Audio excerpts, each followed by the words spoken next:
Sup nerds, I'm Wes from Nevermore Gaming. Let's join a cult.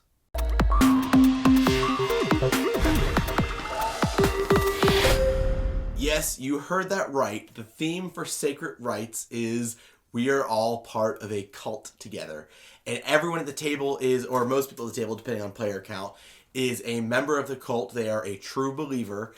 And a number of people at the table may be outsiders. They may not actually be part of the cult, and they need to be cast out.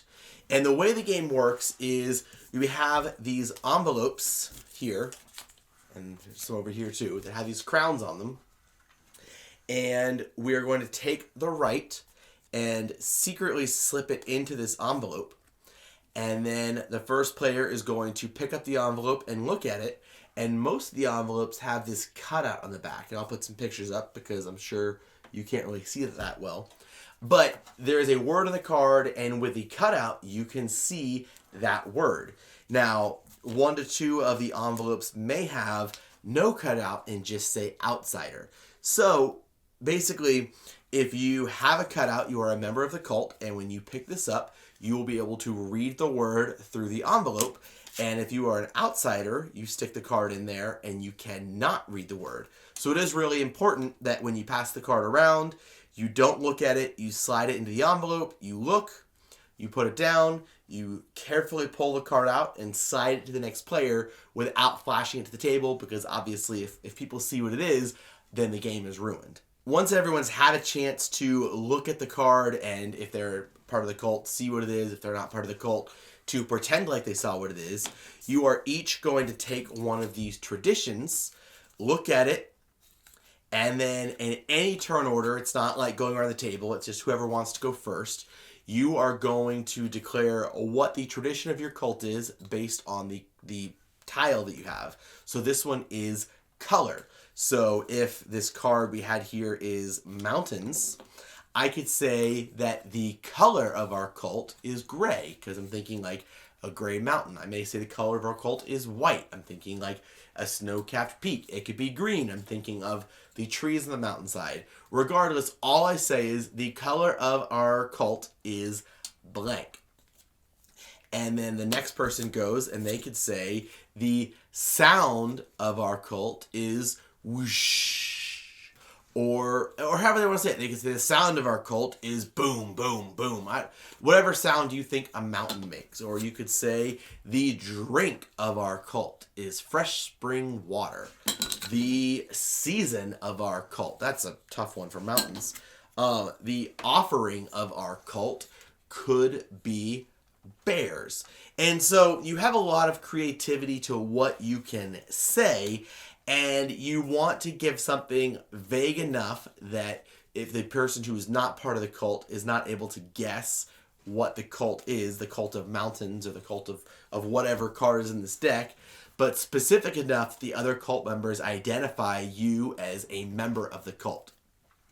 And then once everyone has gone, you then just vote on who you think is not a member of the cult.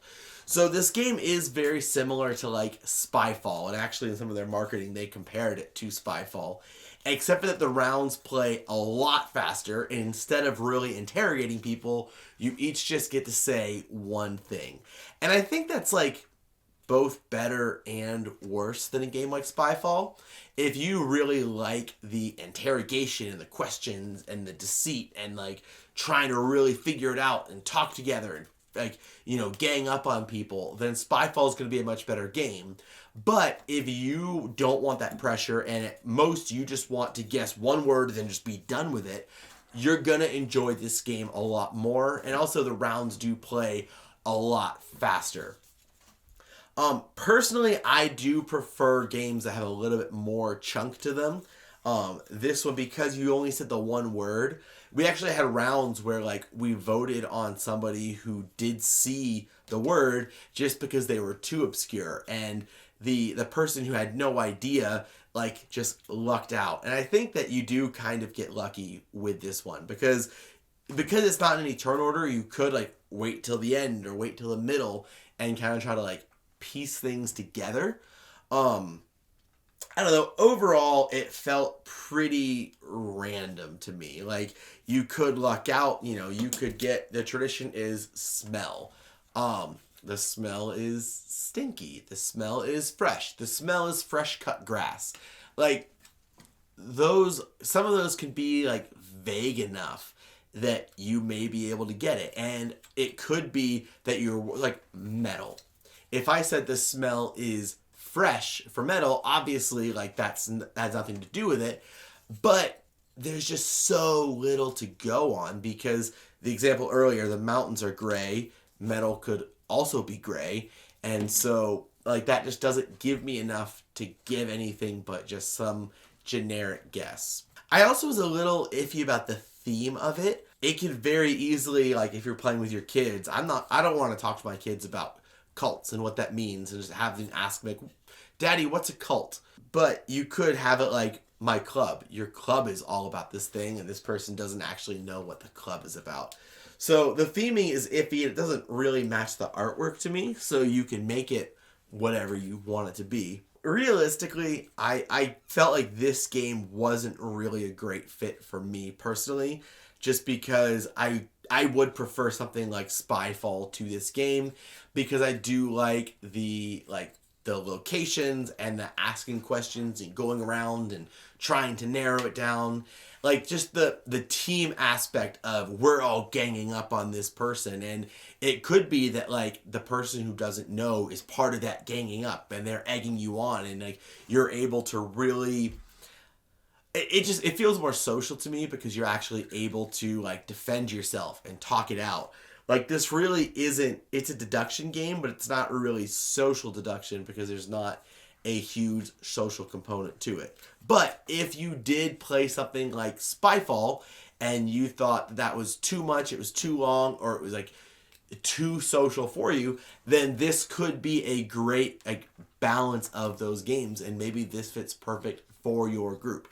If that's the case, we're going to put a purchase link in the description box down below where you can pick up a copy of Sacred Rites from Story Machine Games. Otherwise, make sure you subscribe to our channel so you'll never be bored.